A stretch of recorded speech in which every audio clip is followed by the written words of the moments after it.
Да се разбереме. Нашата полиција не е корумпирана. Јок. Тоа се само урбани легенди и чаршиски муабети за полицајци на кои им ставаш 50 евра во сообраќајната дозвола за да не ти пишат казна за поминување на црвено светло или на дупла линија, или тоа што на партизанска возиш 160 на сат за да го пробаш новиот мотор на едно тркало. Не е точно. Па секој ден во полицискиот билтен има барем 200 возачи кои што се казнети. Како може корумпирана полиција да казнува? Ви се мол. Тоа се приказни за да се дискриминираат полицајците и нивната професија. Земале едни другари ми раскажуваат таква измислена приказна како демек испиле по 2-3 раки и неколку пива и неколку гајби пиво, не се сеќам баш, и полицијата ги соперла, им дала да дуваат во балончи, нормално балончето покажало дека се чори пијани земја. И полицајецот ги прашал каде се здрвиле толку, тие му рекле: бате, не испивме многу ние, бе. Еден другар частеше дека купил диплома за доктор, па рековме, малку да се провеселиме со новиот матичен, па отидовме тамо на Ќошон кај Перо. Го знаеш Перо? Кај Перо бевме. Леле, брат, каква плескајца прави Перо, абе од овдека вака ја плеска, вака тука шлак на градија, Перо, тука не се депилира, абе 2 прста тоа млечен кашкавал има у тоа плескајцата, бе. Добро, тогаш сега казна 300 евра, овој рекол, ако немате 600 евра за 7 дена, плюс одземање на возачка дозвола, дечки 6 месеци и оставете возилото тука со таксисите, auf Wiedersehen дома, или и другаров дрвопијан,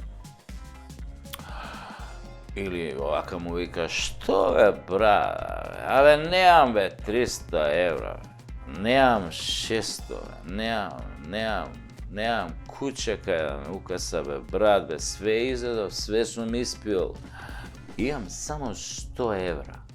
Еве ги 100 евра, тука ми спијат у десниот джеп, 100 евра. Може за 100 евра само да си одиме? Многу ми се моча, бе, господин полицаец. Многу ми се моча. Ама полицајциве да ти биле честни и неподмитливи и му рекле, не оди бе, тоа така брат, ти сакаш да не подмитиш? Сега ќе те уапсиме. И другаров онака ќорпијан.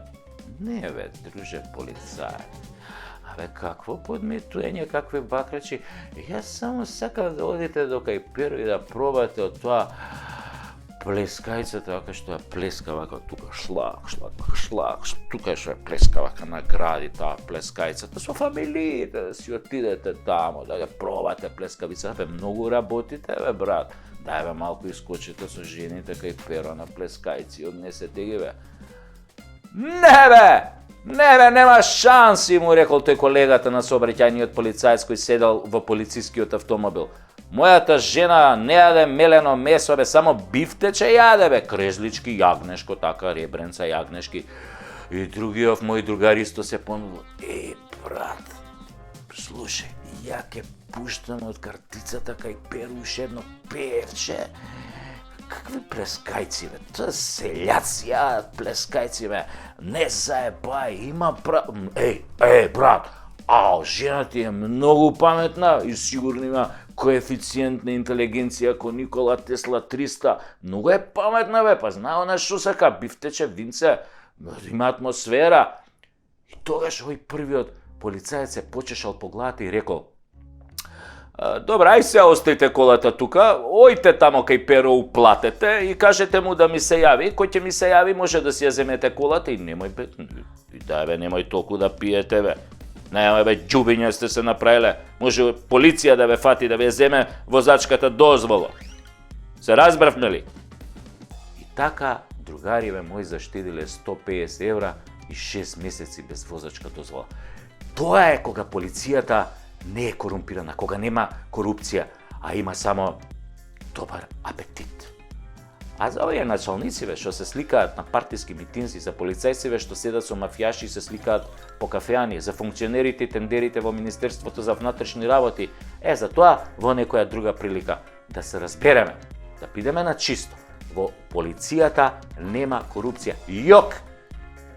Има само Рима и плескајци. Перо, што ги плеска вака, шлак, тука награди вака, шлак. И бифтек, да. И нови Шкоди.